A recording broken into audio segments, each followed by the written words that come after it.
Okay, let's try something a little different today. Not a bike review or a tire review or train review. Basically just sharing what I carry in regards of tools during my daily commute, and then on longer trips, obviously I carry a few more tools. My commute probably isn't what you would call normal. It's about 60 miles one way. I have to go through over a mountain pass, basically. So little twisties every day, kind of fun. Traffic is usually horrendous though, so always got to stay on top of the defensive driving. There is a section on my commute in the mountains that's called the dead zone. Nothing works, and this is actually called this by first responders even, because their radios don't work. Telephones don't work. Nothing works. No one has cell service in about a 4 or 5 mile stretch. And I'll give you one guess where I had a flat one time. In the dark. Yeah. That was before I had this guy. I carry this guy all the time now because of that. It's a Garmin inReach.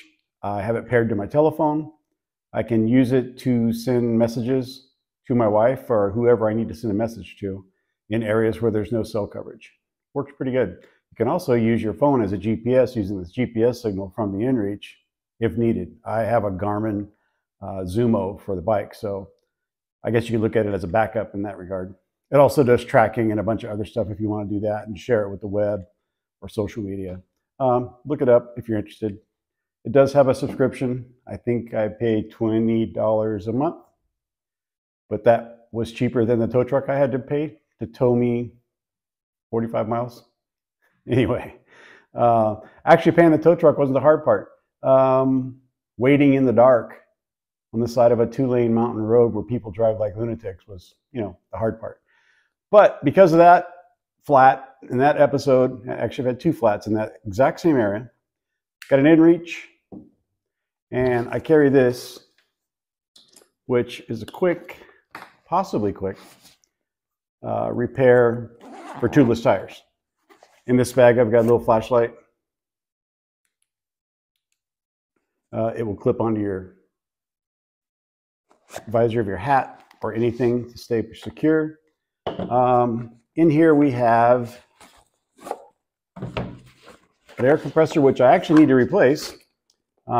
This guy works, so it's one of those things. If it works, why mess with it? It has a very long cord, which is good because I can plug it into an accessory outlet on the bike and move it to the front or the rear tire. The only thing I dislike about it is its size and weight. I guess it's not too heavy, but it is a pretty decent size.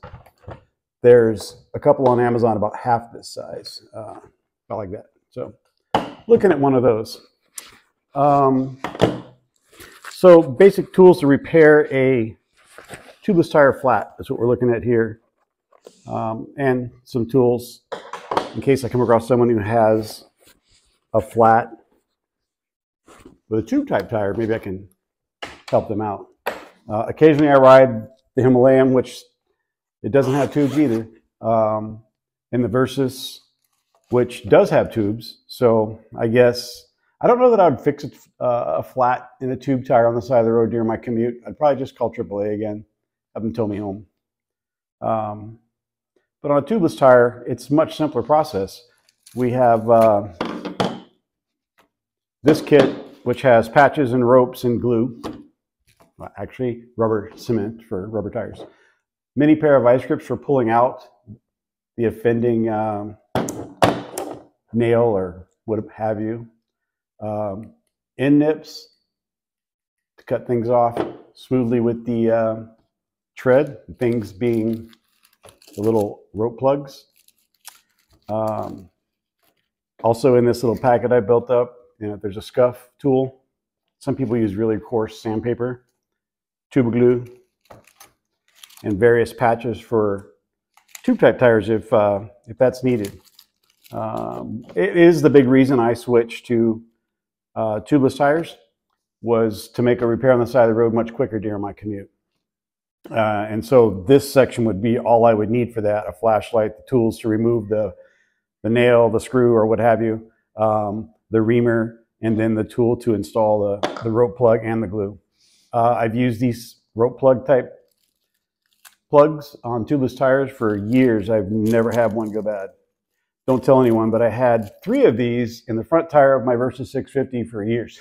Well, not years, probably 6 or 7 months, because the tire was brand new and all the holes were in the tread.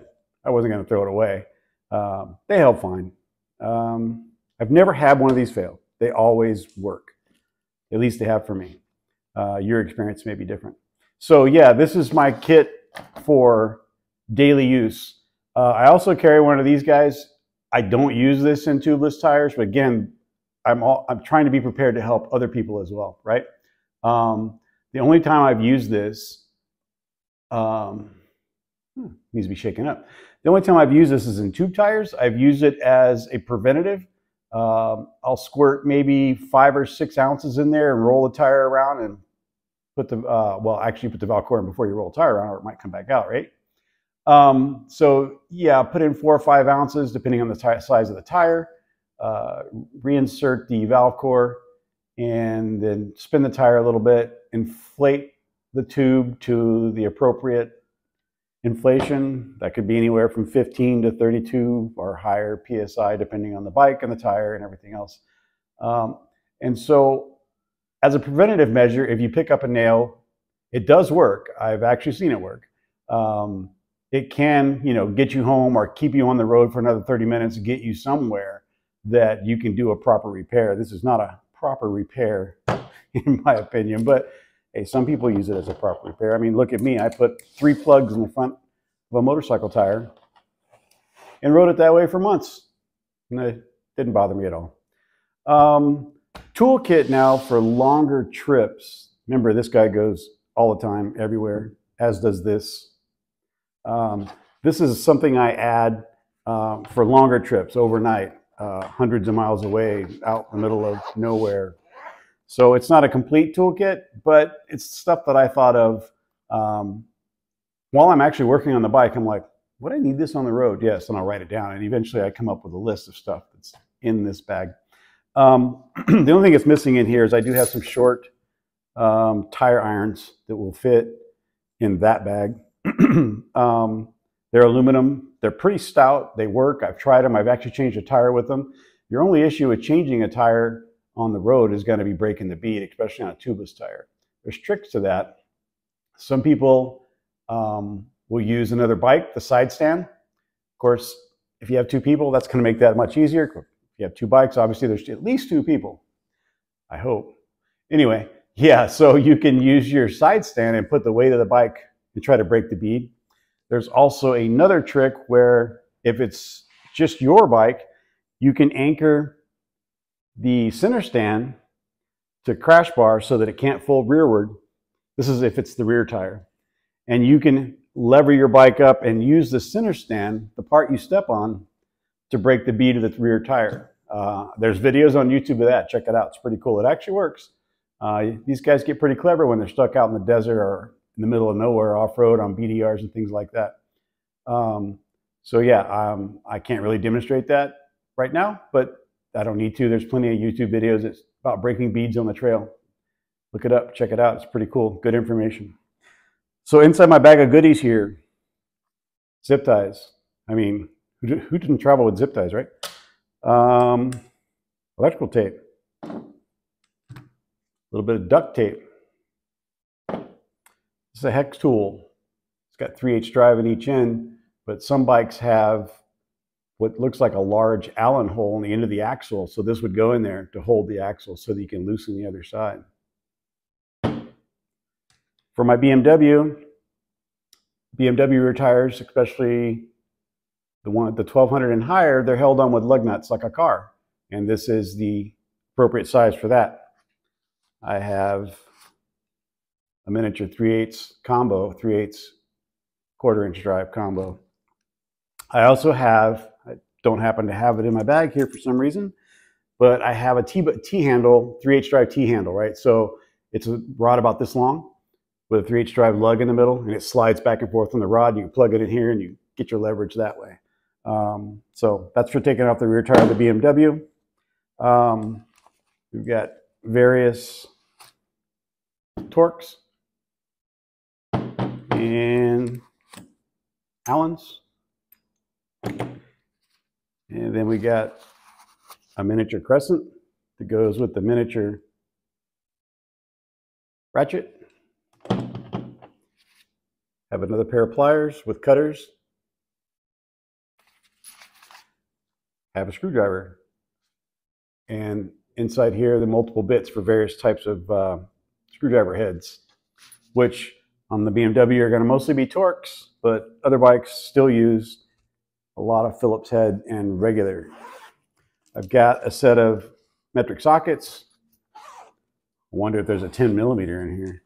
Man, for some reason I want to say probably not, but let's see. There's a 12.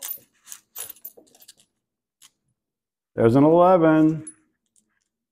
Oh my, don't tell me the 10's missing. That's just freaking hilarious. There's a 9. 7. Okay, where are you? Oh, there he is. 10 millimeter. See how sneaky they are? I don't know what it is with 10 mil. On the left, which is your right, just some small stamped lightweight wrenches. I mean, these aren't things you want to put a lot of torque on, but you can hold the nut or bolt with them while you're tightening the other end, right? So 10, a 12, and a 14, and a 17. Those are pretty common sizes. A slightly better pair of vice grips than I have in my air pump kit. And then this set of wrenches that you can pop together to form, you know, a longer wrench. It also will hold nuts. These are pretty cool. Might have come from Amazon or might have come from Revzilla. Don't remember. There is a really tiny Allen set screw that holds this section in. If you want to take this out, you would have more options to hold different size nuts here, but I set it up so I could put it together like this and then, you know, have a little more leverage. And I think, other than those tire irons, that's pretty much all I carry as far as tools. I will carry on a longer trip a tube that will fit the front or the rear, whether I'm riding a bike with tubeless tires or not. Sometimes the easy fix is to throw a tube in and go, right? Iced coffee. It's a little warm outside, as it is in most of the states right now. Let's see. If it's a multi-bike ride and there's room, I might bring my Baja no pinch tool, which isn't really that big. It packs down pretty small, and maybe slightly longer tire irons. But you know, the funny thing is, all this is that, you know, it's better to have it and not need it than need it and not have it, kind of thing, right? I've never had a flat on a long distance ride. Never lost a single pound of air anywhere, you know. My flats have only happened during my commute in the mountain roads in the middle of nowhere with no cell phone signal. Yeah. But if you are on the road and you have a flat and you think you want to try to fix it, I guess it's nice to have the tools that you need. This all packs up pretty small. You saw how small that was before I pulled everything out of it. This is the pack that comes with the Climb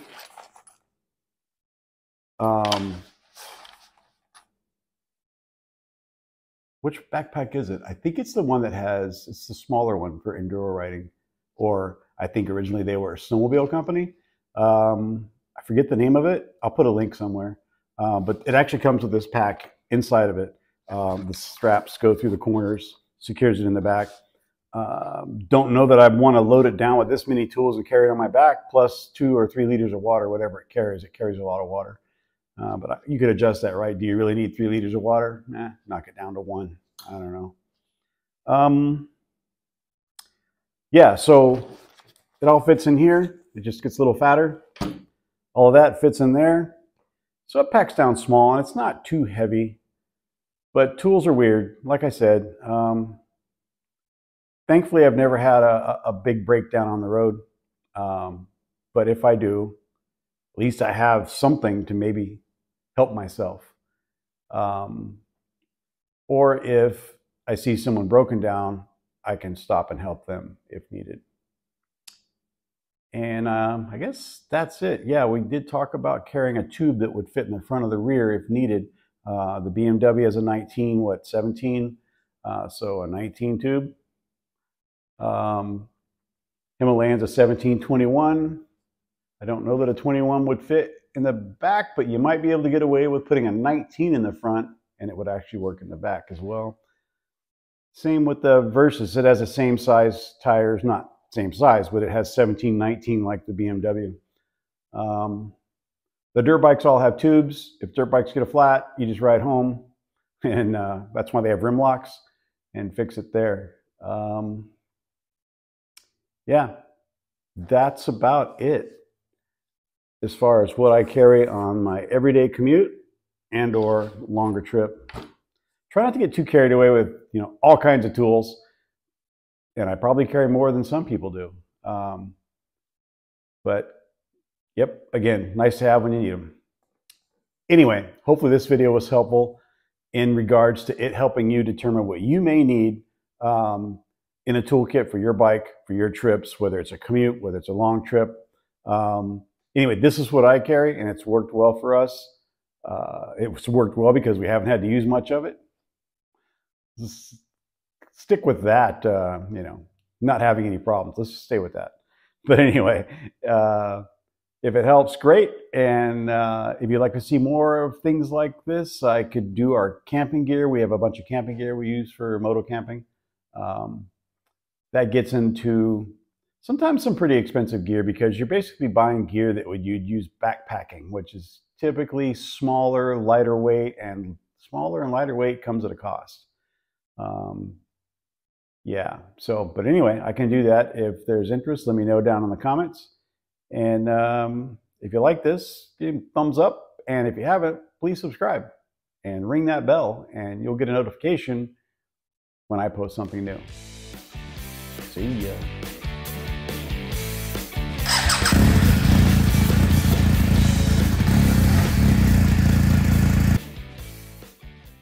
Anyway, hopefully this video helped. Wow. Hopefully this video may help you determine what you need in your gear. I can't word today. More coffee. So here's a couple of the items that I didn't have out earlier that I normally have in my toolkit. My long distance toolkit, that is. So JB Weld steel stick. It's kind of a two-part putty mixed together. And these little containers, one has axle grease in it. The other one has tire bead grease, which is bead buster, tire mount lubricant. Really helps in getting a tire on and or off if you used it previously for the install. And then these Motion Pro Bead Pros. You can put these together in a certain way that allows you to break a bead. They're pretty cool, lightweight, not too big.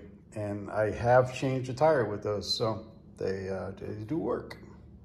Anyway, I wanted to add that in at the end of the video. If you stuck around this long, these are the remaining items I normally carry.